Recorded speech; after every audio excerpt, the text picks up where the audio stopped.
What's up guys? Kwentong katatakutan na naman tayo, video ng katatakutan. So disclaimer lang sa mga matatakotin dyan o may issue ng kumbaga phobia sa mga ganitong videos. Kailangan may gabay kayo at guidance ng may mas nakakatanda or may mga kasama kayo pag pinapanood nyo yung ganitong videos. So magiging epekto kasi nito, maapektuhan yung pagtulog nyo, magiging disturbance sa pagtulog nyo. So, credit kay Sir Goosebumps sa video edit na to. Sa ating nire-reaction videos mga guys. Tara, let's go!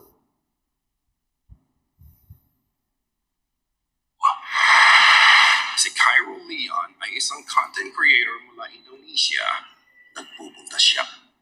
So, yung videos na nire-reaction natin ngayon mga guys is galing sa TikTok uploader na si Cairo Leon ng Indonesia.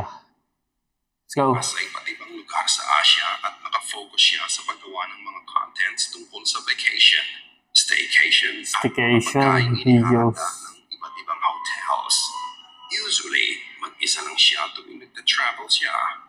However, sa isang video niya kung saan ginagawa niya ang tour sa isang hotel, maraming natakot dahil sa nahagip nito.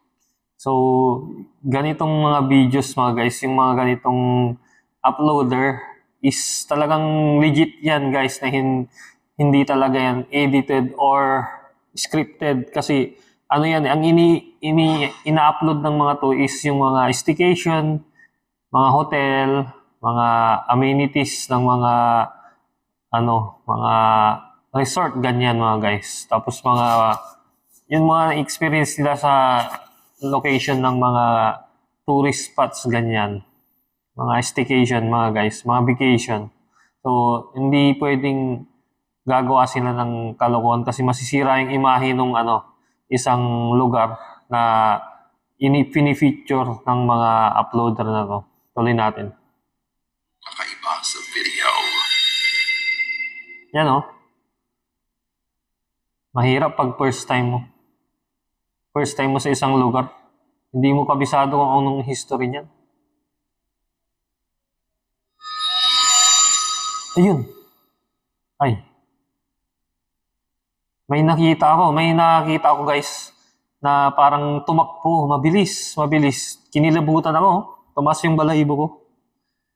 Nakakapangilabot. Tuloy na natin. Makikita naman yan sa playback. Tumakbo sa sa isang room Nakita mo ba yun? Nakita ko rin. Sa una ay ipinakita lang ni Cairo ang Nung pagka-video niya sa ay ipinakita niya ang labas ng loob balcony. mismo, sa loob, pag-flash ng loob. Balik na siya sa loob ng kwarto. May nakita ko mabilis tumakbo. Yun. Maliit na bata na nakatayo sa pinto.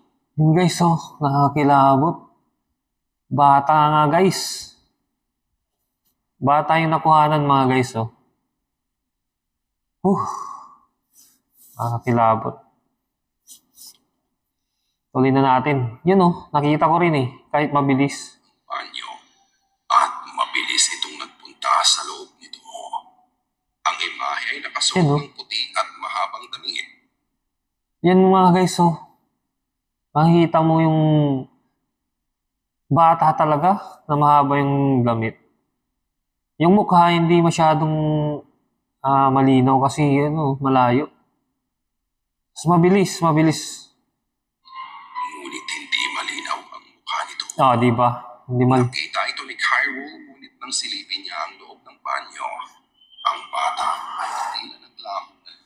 Grabe. Yan yung sinasabi ko Totoo nga yun mga guys, na multo. Yan yung mahirap. Ito additional mga guys. Mahirap kumbaga, hindi natin alam pag may pinupuntahan tayo. Kaya nga namamahay tayo minsan, di ba? Siguro instinct ng katawan natin yun.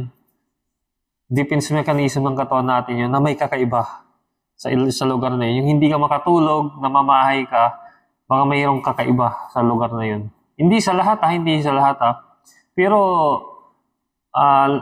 almost tayo di ba na-experience natin lalo kung yung tutuluyan natin nagbakasyon tayo, tapos first time natin sa lugar, tutuluyan natin is may kakaiba, mabigat sa pakiramdam. Yun yung yun yung nararamdaman na namamahay, hindi tayo makatulog. So, ganyan din siguro yan, oh. Hindi natin alam yung history ng mga lugar, bawat lugar, rooms, kung anong nangyari dyan sa area na yan. Kung may ano ba, hindi natin masabi, di ba? May history. Tuloy natin. Na parang bula. Ang imahe kayang nakita niya ay Yun, oh. kaluluwa ng bata na pumanaw Labot. mismo sa lugar na yun. Hanid nga ba Pag ganyan kasi, haunted yan eh, na lugar. kaya ito ay staged scene lamang. Matapos nga ng nag-iisang video na to ay tila wala na siyang ibang naging content pa na may kinalaman sa paranormal. Pero ano sa tingin niyo? Ikaw na ang Ano sa tingin niyo mga guys? It's a prank ba yan? It's a prank or totoo? Hindi natin masabi kung totoo yan. Kasi in-upload nga lang din yan sa video. So, nasa sa inyo, nasa sa atin na yun kung paniniwalaan natin o hindi. Di ba? pagpasya